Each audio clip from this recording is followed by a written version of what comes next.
Doug.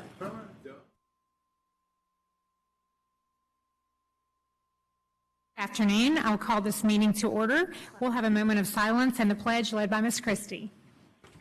Please stand for a moment of silence.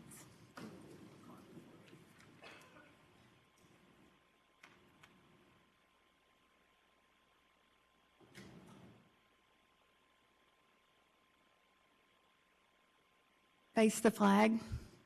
Pledge. I pledge allegiance to the flag of the United States of America and to the republic for which it stands, one nation, under God, indivisible, with liberty and justice for all. Where's Superintendent?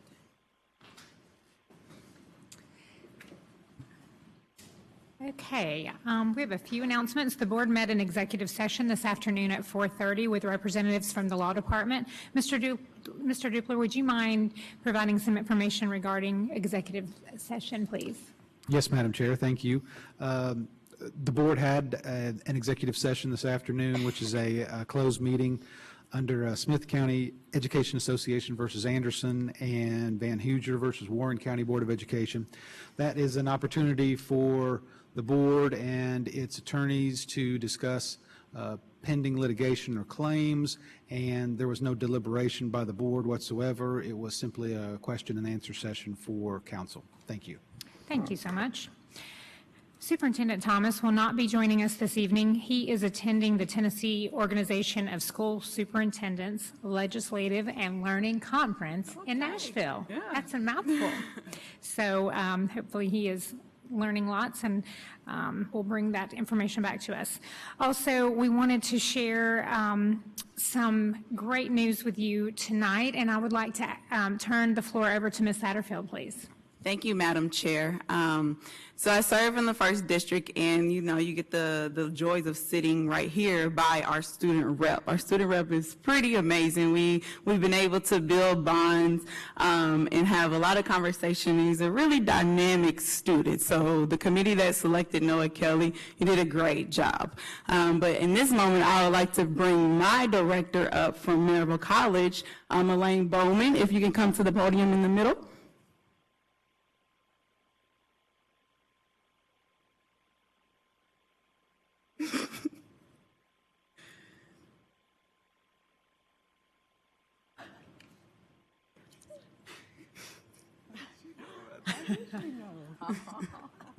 And if you could kind of tell us what's going on today. All right, thank you for having us today. I'm Elaine Bowman. I'm the Vice President for Admissions and Financial Aid at Maryville College. This is Arielle Kilday. She's our Associate Director.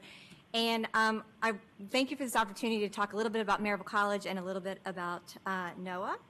Maryville College is a nationally ranked institution of higher learning and one of America's most historic colleges. For more than 200 years, we've educated students to be giving citizens and gifted leaders, to study everything so they are prepared for anything, and to address any problem, engage with any audience, and launch successful careers right away.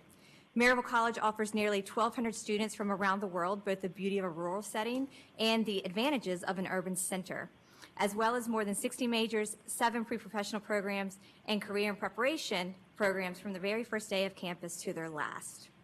Through our interactions with Noah Kelly at various on-campus events, through getting to know him through his interviews and essays, we believe he is a perfect fit for Maryville College, and I am excited what he will bring to our community. I am proud to award him the full tuition McGill Scholarship for his next 4 years. Welcome to the class of 2024.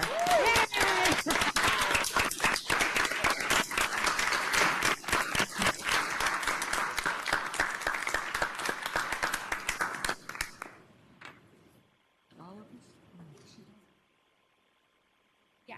Congratulations. Tony, Jennifer.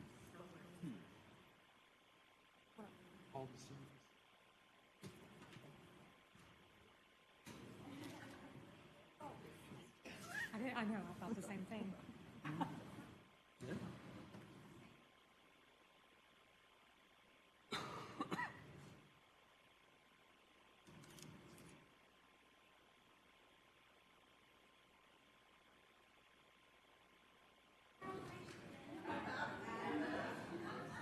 All right, ready?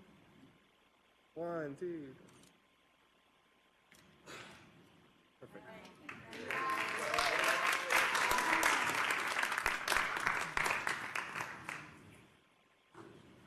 Mom. You.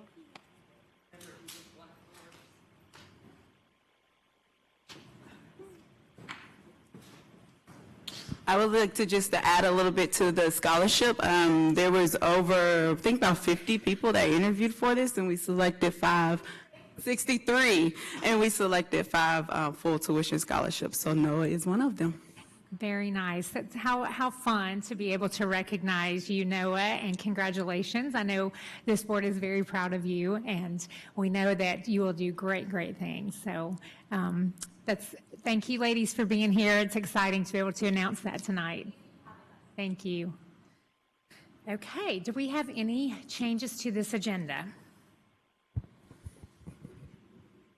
Okay, do we have a motion to approve? So moved. Second. We have a motion by Mr. Norman, a second by Ms. Babb. Any discussion? All in favor? Aye. Any opposed? Motion carries. Okay, and in Superintendent Thomas's absence, Assistant Superintendent John Ryswick will be delivering the report this evening. Thank you, Madam Chair, board members.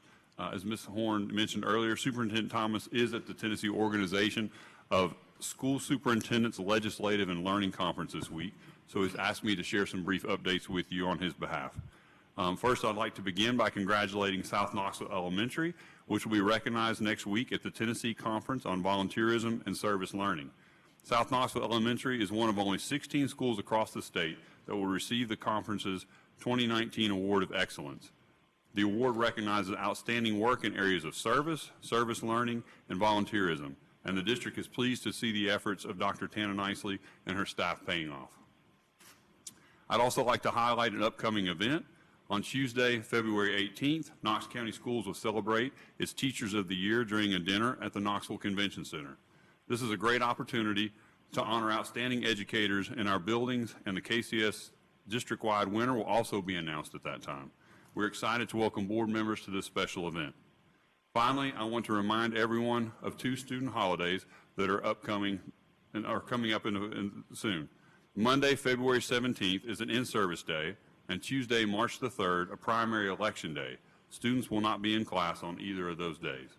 Madam Chairman, members of the board, that includes our report for this evening. Thank you so much. Okay, and now we will have discussion of our February 12th regular session agenda. Board members, just a reminder that you should have received an email this morning explaining that staff received a contract from the Department of Education regarding the Governor's Civic Seal mini grant.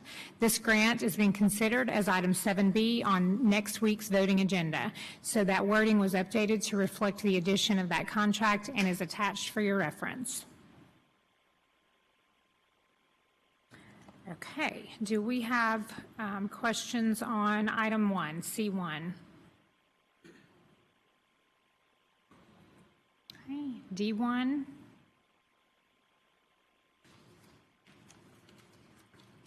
Okay, item 2 or 3? 4 or 5? 6 or 7? Ms. Babb? Yes, I wanted to ask some questions about number 6. I was reading through this, and it seems like a multi-step, I guess, Mr. Wilson, this is for you. It seemed like a multi-step process, but I noticed the payment seemed to be for the first step, but then the additional steps seem to be taken out of the contract. So if you can just kind of speak to how this would go forward and how this group was selected maybe to work with. I mean, it sounds like an interesting process. Yeah, and I noted that the statement in there says something specific to industry certifications, and certainly that would probably be an outcome of the work, but it is much larger in scale than that. So the contract that we have as far as a commitment letter really is about the first step, which is kind of an exploration visit. And what they do during that work is they really come in to meet with schools and talk with principals and teachers, probably even board members, the superintendent, those folks, to really get a grasp, even community partners as well, to get a grasp sort of on who are the role players and stakeholders in the collective work around career and technical education, really, and academics as a whole. as far as kind of where we came from, how we landed in with them, I would say is if you go back about 2 years ago when we were kind of talking through some of our strategic goals around putting, the advanced academic program in every high school, so we're kind of having that AP, IB, Cambridge identity, and then also talking about really expanding out sort of the CTE identity in every campus. That work was kind of on my mind when I went to a conference in 2018, and I happened to come into a session that Ford was putting on, and in that they were really talking about the work they do with community organization around industry partners and that sort of stuff. So they're really kind of viewed. ACTE is the big CTE group in the country that kind of does professional development and advocacy and stuff, and they're currently working even with them to around the work of establishing like career academies. And the Metro Nashville schools are an example of one of their communities. They have 40 plus communities in the United States, and even in the UK they have communities that are doing that work. But ACTE leans in heavily with them, which is how I got exposed to them. But honestly, knowing kind of that was the direction we were heading, much of the work they do aligned to that. And so I kind of came back and was talking with John and them, actually not even knowing that Nashville was an example at that point. So fast forward to where we are now. This year we've had the opportunity to take a few school teams to visit Nashville and sort of look at the academy models and look at what's there. Thus far, that's been Hardin Valley, Fulton High School, and Farragut, and then we're planning another one in March where Halls High School will be going with us. And so really that initial kind of just picture of it and what the structure is, plus this visit is sort of that first step. Ford really looks at the communities to see what the assets are that are there in the community. We really emphasize the importance of partnership with the CTE work, and that's really what their business is about organizing around that, and then really looking at how that influence from business and industry into the programs can then become part of the fabric of the academic focus and the CTE focus in the school. And so they do that work, and they come in and they, at the end of that visit, sort of capture and give a report back and really talk about, would Ford be a good fit to help support your community in this work or not? So that's really the nature of what you see before you. Doesn't have a lot of that next stuff, because this is sort of the dating phase, is actually how they refer to it in that. So there's the possibility after the first phase of then deciding, is it a good match, and should we go forward with the further steps? Absolutely. Okay. Yeah. And I would add one more thing. So again, as we've gone and looked at like Nashville as an example, they're 10 years plus into this work, and they started their work with this in a place where they were graduating about 50% of their students from high school, and it was a huge sort of red flag moment that they went, we've got to do something about this. We're very fortunate in this community to not be in that place, and so I say all that to say this is not a rinse and repeat, we're going to do what every other community has done sort of thing. They really do come in and try to look at your community and your needs and your schools and find out, again, what are the assets we can build upon. And so we've already been engaged in talking with our Knoxville Chamber about this. We've talked to the mayor's office. We actually have representatives from both of those entities that are going to participate with us in the visit in March to go and see, and we'll have some time to kind of connect with Metro Nashville's counterparts in that area. So again, it's a really big lift, and so we just go through this first phase to kind of see where things are. Thank you. Mm-hmm. Okay, any other questions? Mr. Norman? Not of this. Okay. This one. Okay, thank you so much, Dr. Wilson. Did you have a question on 7? Yes. Okay. No, not 7, on 5. I scooted 5, scooted okay. by there.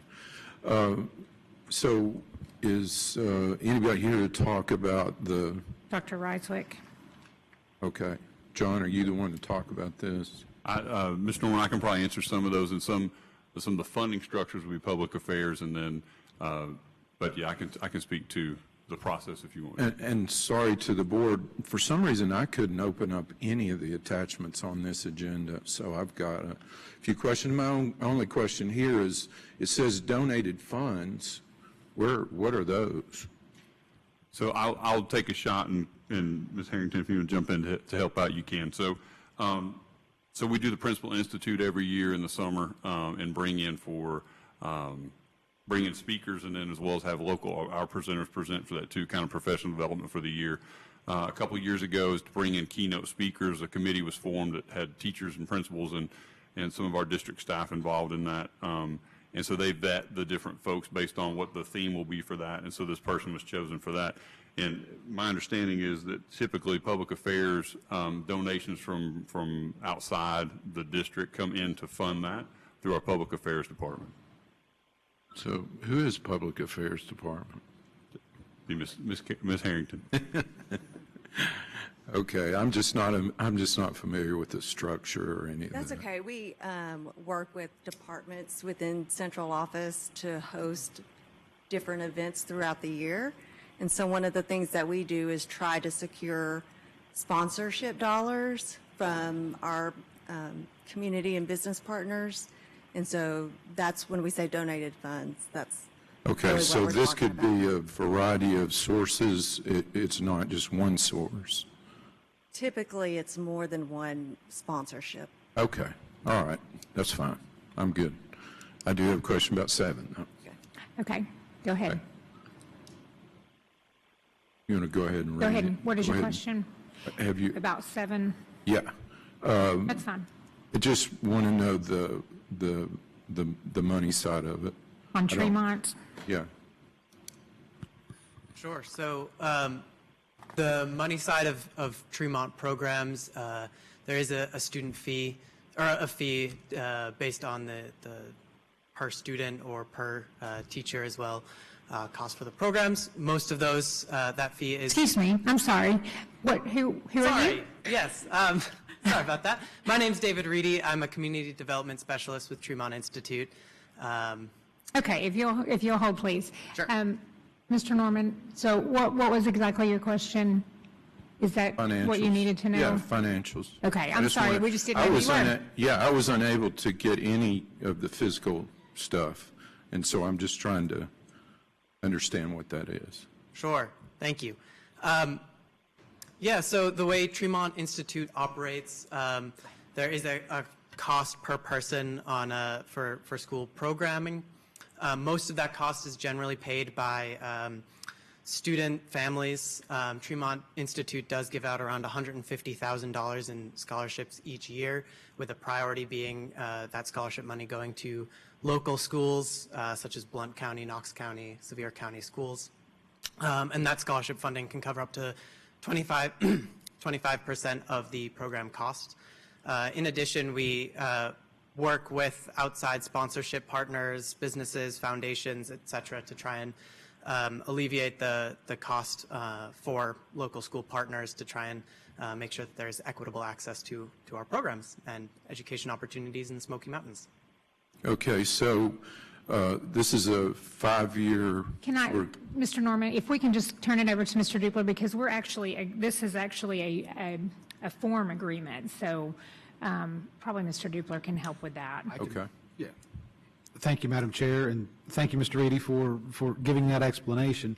But yes, Mr. Norman, what this is, I mean, this has been done in the past by individual schools, and it's just come up piecemeal. I mean, each time a school wants to take a field trip to Tremont, then sometimes they've gotten the scholarship that Mr. Reedy talked about, or sometimes it comes from, a field trip fee or something like that. But it's usually from the school itself. It's not district funds. And what we're asking the board to do is to have a form agreement. That way, for the next 5 years, a principal at a school can say, hey, hey, the third grade wants to take a trip, and let's put that together. And if they get a scholarship, great. But if not, they'll need to collect the fees at the school level. But that's how that would work. Okay, so essentially this will sort of speed up the process, make it a little more efficient, less paperwork, et cetera, for each individual school. Absolutely. Yes, and one of the reasons that we were doing this is because we had gotten feedback from individual schools in Knox County saying that getting onto individual board meeting agendas on a school-by-school basis was one of those barriers and added burdens for teachers and administrators. And so hopefully getting this approval would just allow schools to move forward with their programming easier. Okay, and awesome organization, all for it, just wanted to ask about some of the details. So Of course, thank happy to you. provide them. Yeah, did I meet you at Middle Prong? Yes, I met you. Okay. We were swimming one day. Yes, Yes. that's about right. Thank you. Thank you. Y'all should join us there. It's a great place. Okay, thank you. Ms. Owen?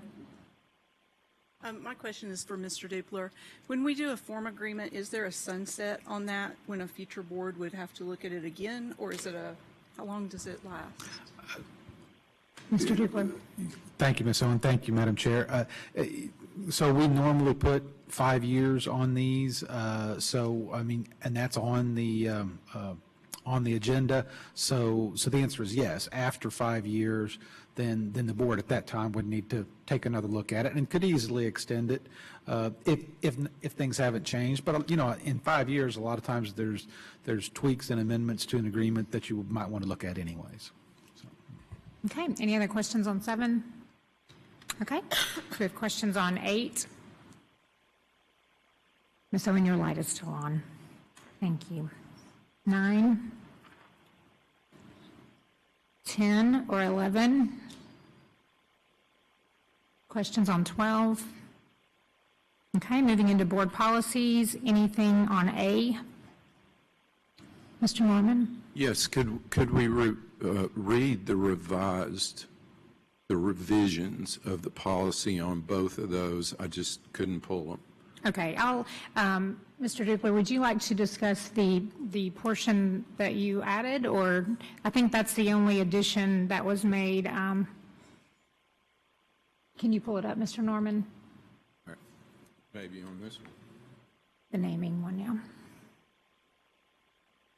So, board, just while they're pulling that up, I think that we discussed in policy review these policies last week, and so we've added a naming committee, and that's the verbiage that's been added on lines 6 through 12. Okay, Miss Owens helping me over here, and she's doing a great job. Okay. Okay. Yeah, Mr. Norman, This one? thank you, Madam Chair. It looks like you've got it pulled up now, Mr. Norman, but that's correct. So we were asked to add a paragraph to the naming facility. The suggestions that were in lines 3 and 4 about the removal of the name, requiring board approval, that was already in there. And then at the end of the this was in policy review committee, or I'm sorry, policy review meeting. But after that meeting, we were asked to add the language from lines 6 to 12, which talks about a naming facilities committee made up of 3 board members, which would be named by the chair of the board in the exact same fashion as all the committees are named by the board chair. Yeah, that's fine. That's fine. I just wanted to take a look at the revisions on the second policy also. Okay, did anyone else have questions on this policy? I do. Ms. Hill? I'm looking at, on the final, lines 27 through 29. That gives me pause mainly because I don't want to miss out on anything. And if we have someone that is perhaps still teaching and also the field of education, that I would assume goes into higher ed and that type of thing also, that might still be active or on a interim basis, or even in government, if, for example, a renowned senator wanted to donate, to one of our schools that was perhaps still in office, this to me is indicating we cannot acknowledge that person by naming the facility. I'm a little bit concerned about that. I don't want us to cut off our nose, so that's Okay. my comment. Thank you, Ms. Hill.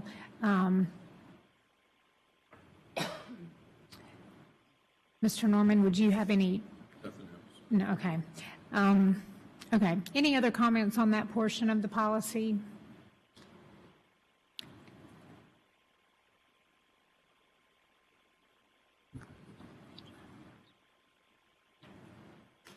Okay.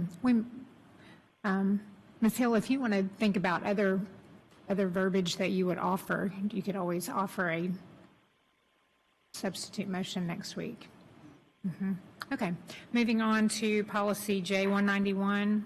Any questions? Okay. Ms. Hill, your light is still on. Did you have a question on 191? Okay, thank you. Okay, we're moving on to grants. A question on A. Okay, B. C. D.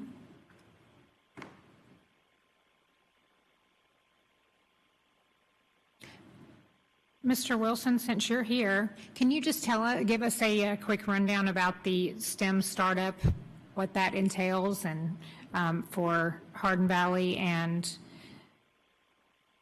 it's all Hardin Valley?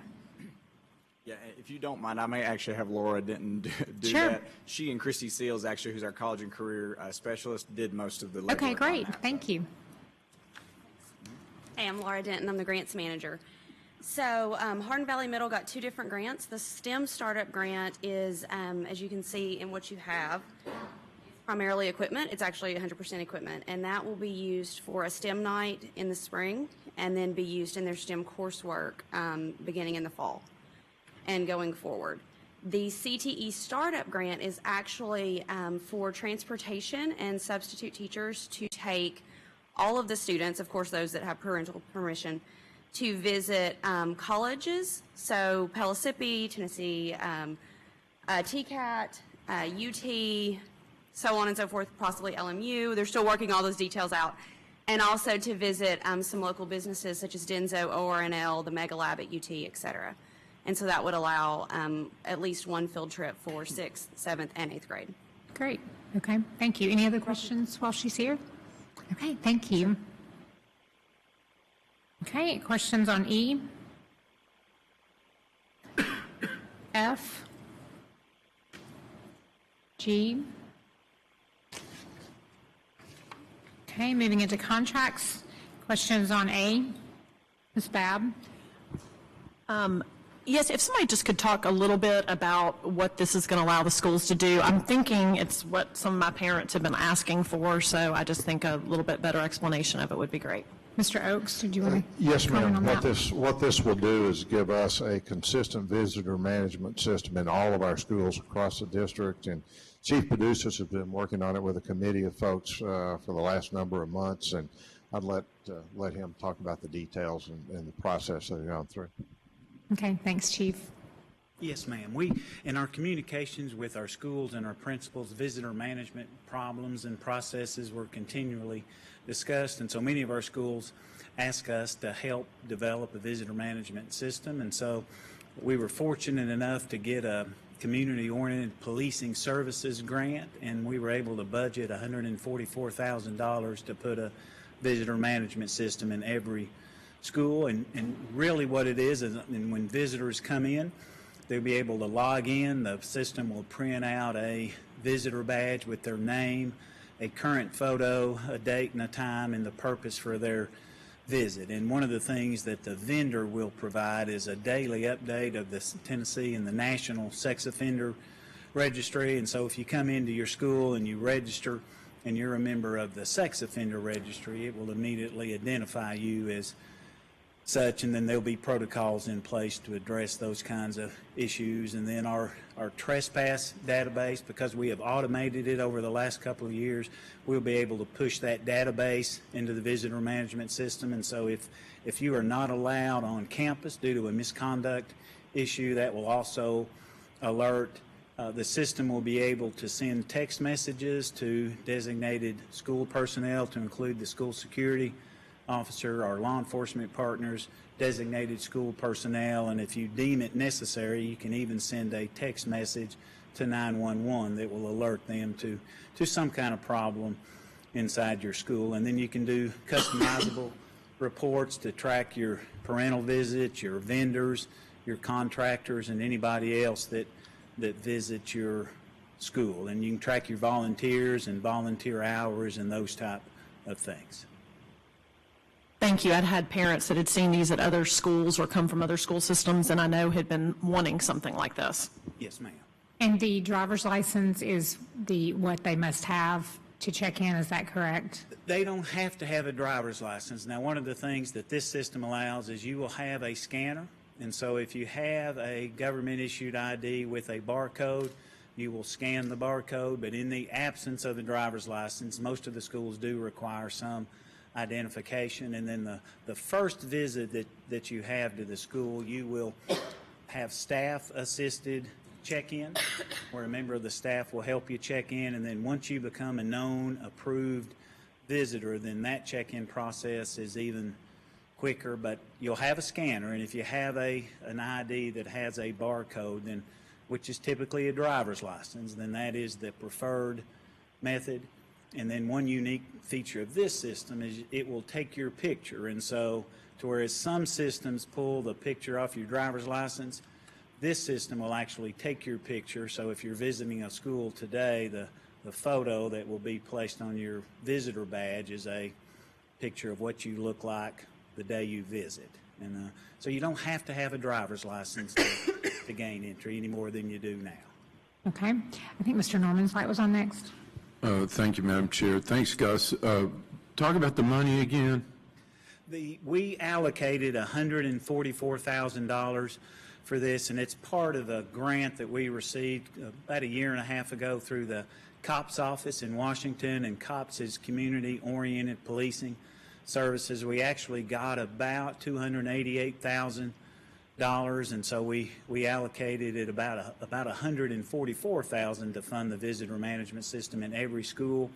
And this particular vendor, iMetric Identity Systems, came in at about $109,000, and they had a lot of things that met the requirements of the RFP, and so they are the chosen vendor. But this is all grant dollars that's paying for this. For each year, we'll have grant dollars each year. No, sir. The grant dollars will fund the $109,000, and then each year there is a cost of $325 per school per year, and that equals up between $28,000 and $29,000. And we don't anticipate grant funds being able to pay for that now, but it could very well pay for it in the future. We anticipate some combination of district funds and school-based funds to pay the renewal fee. Okay, so more than likely it's going to be 28 to 30K out of our budget each year afterwards. In the absence of a grant, it will either be district budget or school-based funds. Okay. What was when we talked about visitor management in the schools, what was the problem? Are we having big problems? I don't understand why this is, why is it needed? Yes, sir. There were probably at least a third to a half of our schools that listed visitor management as a process that we would like to improve. And what an automated system does is it does check for sex offender registry. It does check for whether or not you're on the criminal trespass database. And before, those systems were not in place, and so there was a high degree of human error that was possible, and now that process is automated.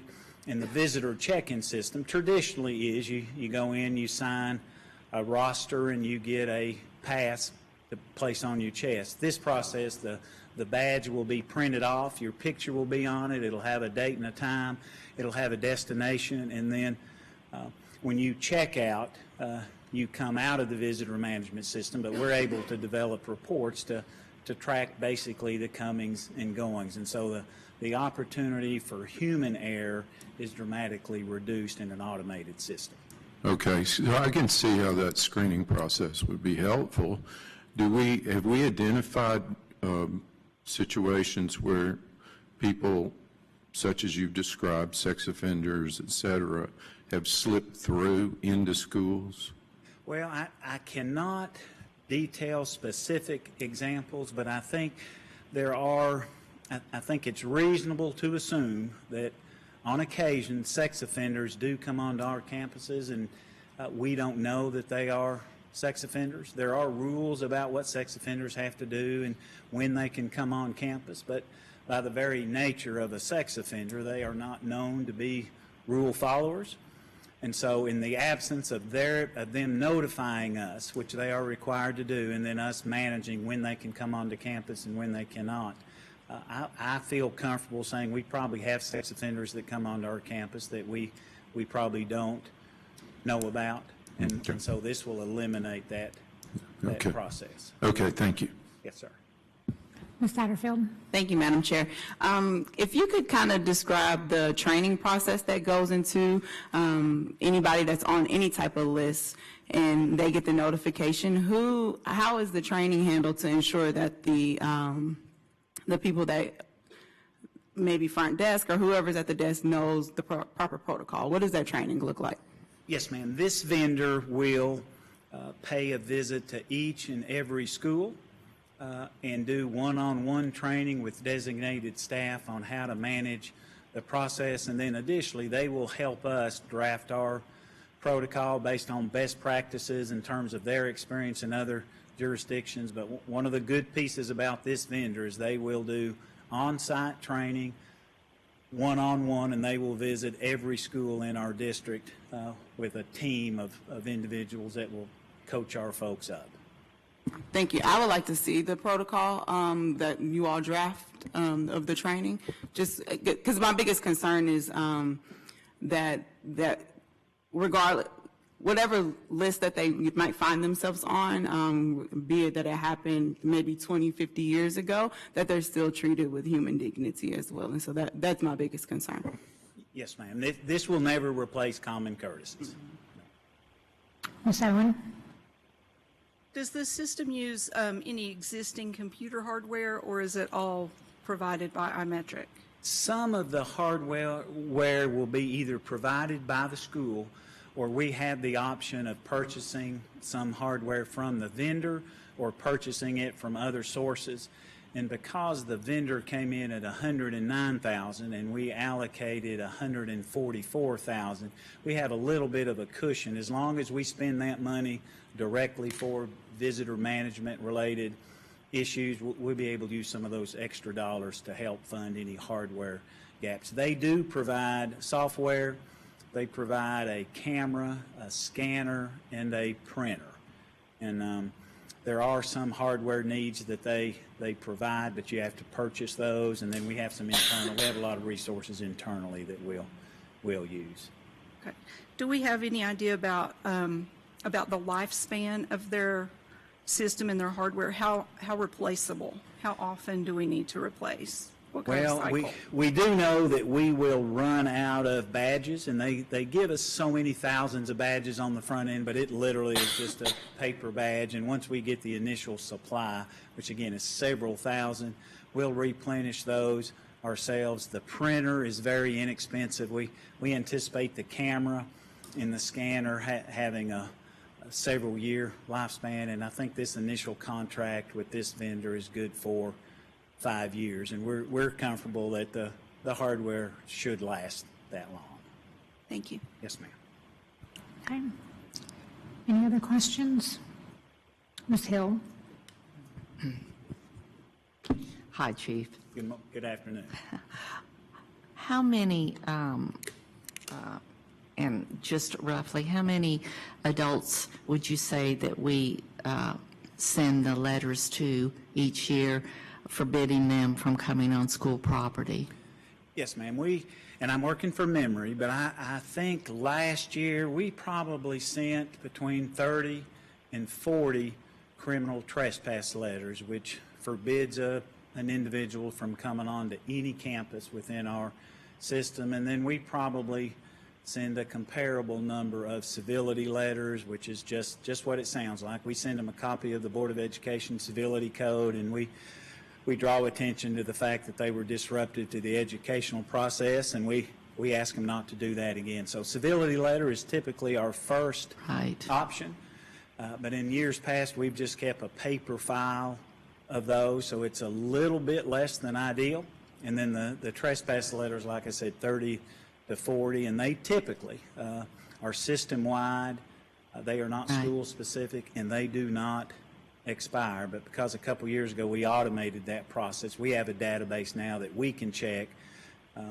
We anticipate being able to marry our database and the new visitor management system so that when you go to a school and you plug your name and date of birth in, or you scan your driver's license, that criminal database will alert, just like the sex offender database will alert. So of these 30 or 40 people that are banned from campuses every year, right now, how does the school know if this person is on that list?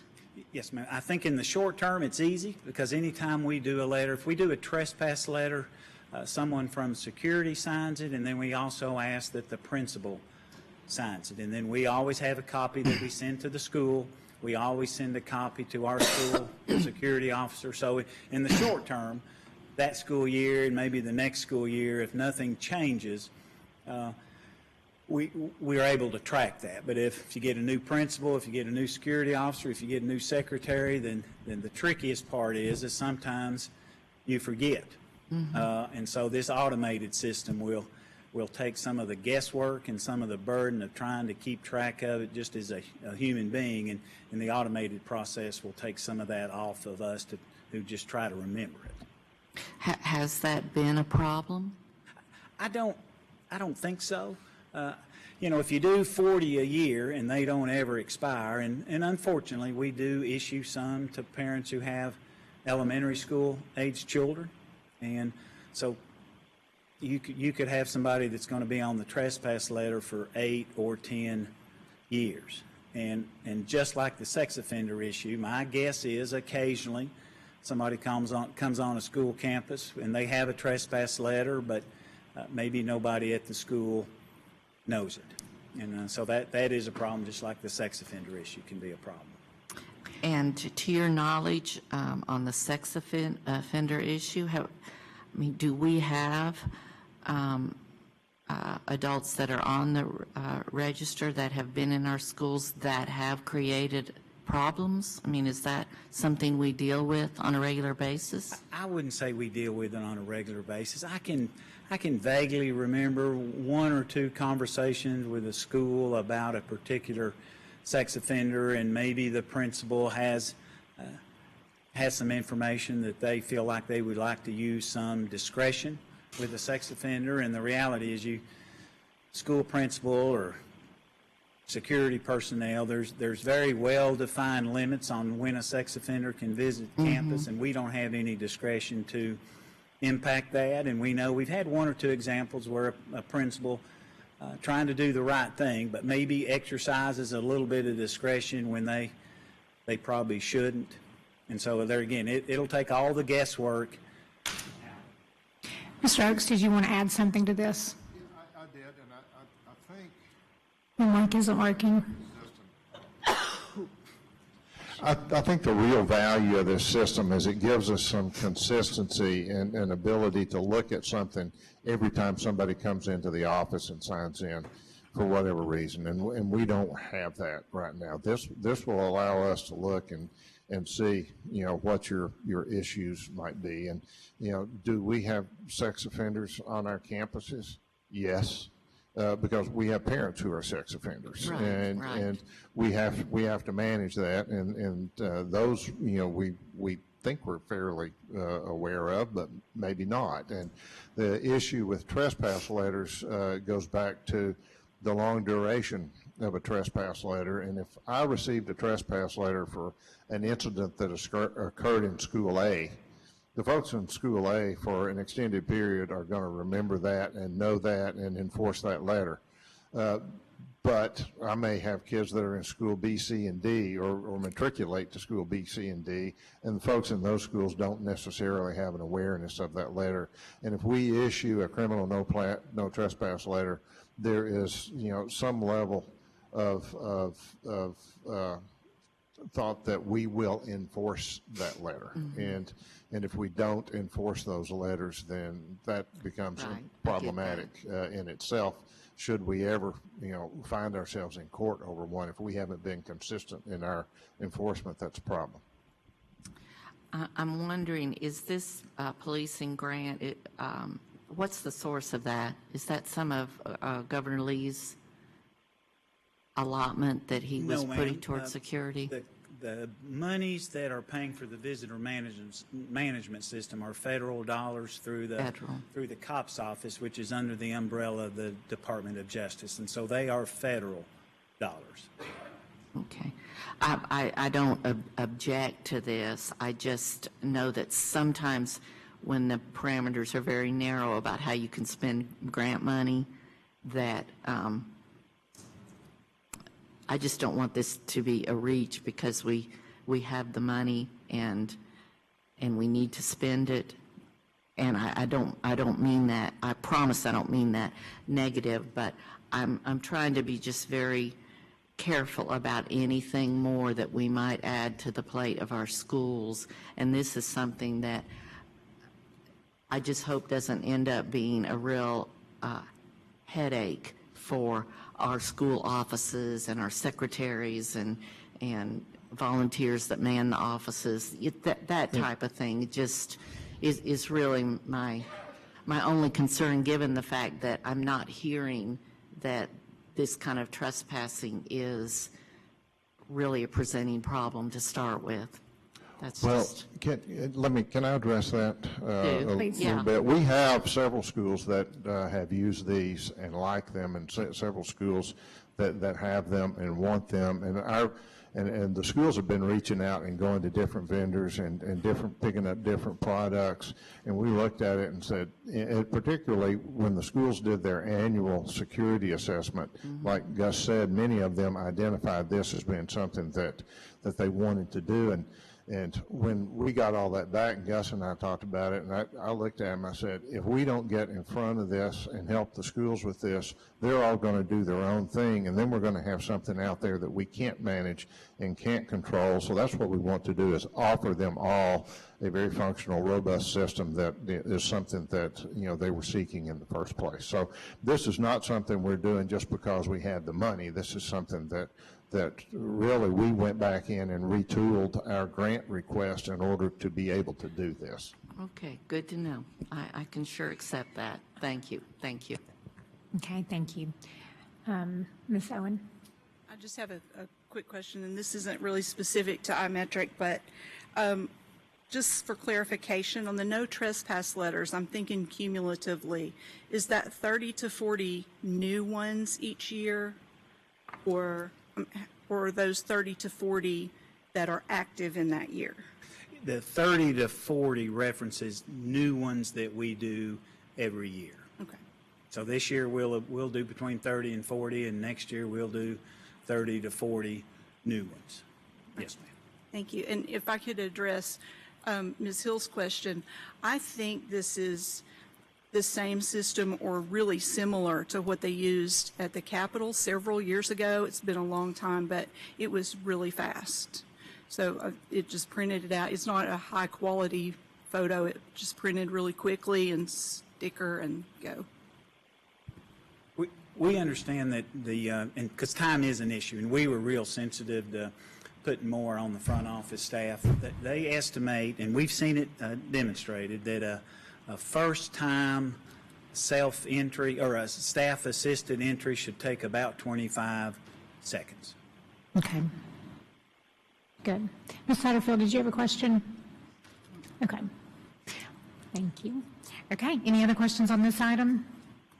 Okay, thank you, Gus. Okay, contract B. Okay.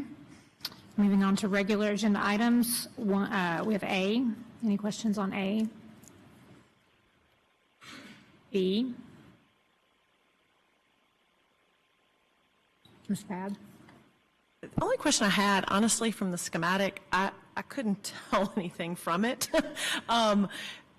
So I guess, is it just a bridge over? I mean, maybe I just don't know how to read schematics, and it was kind of small. Mr. Oakes? Yes, ma'am. It's a bridge over Tipton Station Road that joins both campuses of South Dolan High School. And Mr. Dillingham's been working on the details of this with school administration and the engineering firm involved. And I'd like to let him talk a little bit about the specific design. Thank you. Thank you, Madam Chair, members of the board. And I will tell you that Mr. Greg Green from Robert Campbell is in the audience tonight if there are any questions that I'm unable to answer. But we have taken a look at this and gone through several iterations of the design. And I think originally you'll remember that they submitted a report on this that was included with our capital plan. And at that time, we were talking about maybe doing something like what is down here on Nayland Drive, where you have an elevator on one side and a ramp on the other side, and which we had a design like that, and then started thinking, well, that design, the elevator is for special needs folks. For the kids to use it every day, they would have to climb somewhere in the neighborhood of 35 to 40 steps to get up to the bridge. So we decided that wouldn't happen, and Miss Christie agreed with me that her kids probably wouldn't do that. They'd find a shortcut around. So we started having a conversation about the bridge being a prefabricated system, and to actually cross Tipton Station Road and on the main campus, just using that same type system to ramp down. And what that does is allows us to kind of steer the kids onto the bridge a lot closer to the main building that they're usually exiting from to go to the young campus. And so we felt like that was a much better design to do it that way. So if you have specific questions, I'll be happy to answer those now or afterwards. Or I think I'm fine. I think I'm not the greatest at reading plans. So, thank you. Thank you, Mr. Dillingham. Ms. Christie. And I believe Mr. Dillingham also had a conversation with our administrators the other day, and they really like this design.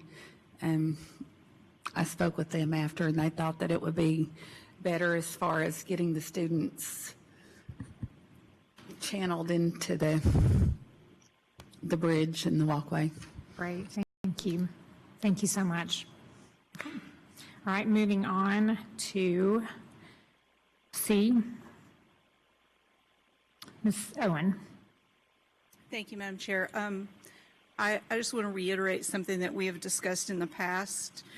While we definitely have a need for incentives to bring in new teachers in hard-to-staff areas, it is very frustrating to those teachers who've been with us for 20 years.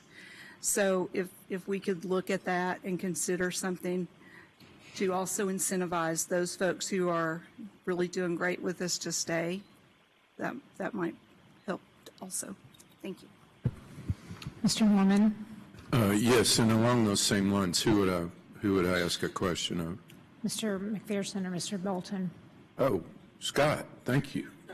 All right, given it's a difficult job, it's hard to stay with this job. So how is the retention plan working to help those who are in the job stay in the job? Madam Chair. Mr. Bolton, thank you. Madam Chair, the rest of the board, thank you for the opportunity to share. When we're looking at this pilot, we looked at it at a year at a time. So we're really looking at its potential for retention. So I couldn't tell you the numbers that took it out the first year that will be back next year until at the end of the school year to see if they stayed. And so our recommendation, the $7,000 is to be paid out over 3 years, so that way it has a retention feel to it. So that the first year they get $3,000, second year they get $2,000, the next year they get $2,000. If they leave after year one, they will only have gotten $3,000. If they leave after year two, they would have gotten $5,000. So we're recommending adding another year pilot to that to look at it so that we can examine the retention to it. For the purpose of comparison, I looked back on January the 10th of 2019 to look at the number of vacancies that we had. At that point in time, we had 54 total teaching vacancies. A year later, on the 10th of this year, we had 22. So we went down from 54 to 22. When we're talking about particularly special ed vacancies that this impacts, we had 14 on January 11th of 2019. On January the 10th of 2020, we had 2.5. So it was successful in getting those positions. We included in part of this adding the speech and language pathologists to the $5,000 sign-in bonus. We hadn't otherwise considered them before. Last year we had 2 vacancies on January the 11th of 2019. This year we don't have any. So I think that in looking at a year, I think we could say that it pretty much was a success in terms of filling some of those hard to staff positions, but I think there's still a question about the retention component to it. Okay, and my question is not really about the money side of the retention. It's about the teachers with experience that have been in there for a while and beyond 3 or 4 years, and what's the rate at which we're retaining those teachers that are not going to receive any money from, this type of plan? Are we still losing teachers under, with 5 years, 6 years experience because of teaching conditions? I'm talking about conditions in the classroom. I would agree that when we're looking at special educators, that is a difficult job. My wife is a special educator, so I hear about it quite a bit and really have an appreciation for the nature of the job that they do. We really haven't looked at it particularly to look at how long they stay with us, but that is certainly something that we can look into, and I think that needs to be something that we look into. I would recommend that. Thank you. Ms. Allen? Thank you, Madam Chair. Do we have any data from those special ed teachers who have taken the incentive that says that it is the money that was the incentive to stay, or that it could be another circumstance like the culture change?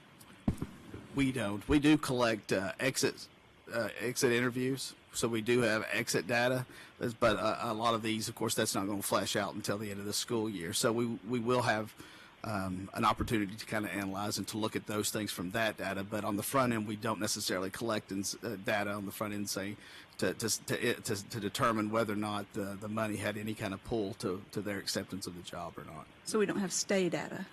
That's we only have exit data. Could we maybe have REA look at a possibility of a survey for them? We could do that. To see, if those are the factors or if there are other factors, or maybe a combination.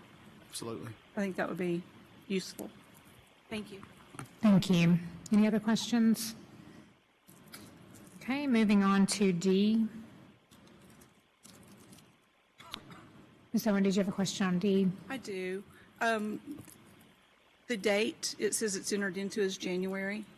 Will that still say January, or will it say February? Mr. Oakes, would you like to address that? Sure. We can adjust the date on it. I think that's just when the draft was completed, but we can adjust the date depending on whenever the board approves this, assuming the board does approve this. Thank you. Okay. Any other questions on this? Okay. Question, let's see. We do not have anything attached on this. Correct? Okay. So do we have any update on that, Mr. Dupler? Thank you, Madam Chair. I can update the board on 2 things. One, we've worked with, our office has worked with Attorney Mark Mamontoff, who of course handles the bond issues for the county, and we have together been able to go through the proper process and send questions to the Attorney General. We have not heard back from the Attorney General at this point, but we're at that stage in that particular process. Secondly, a proposed memorandum of agreement was sent to our office yesterday, and we were able to make some revisions and send that back to Mr. Mamontoff today. So that's the latest I have. Okay, thank you. Any questions for Mr. Dupler on that? Okay, thank you so much. And now we'll move to public forum.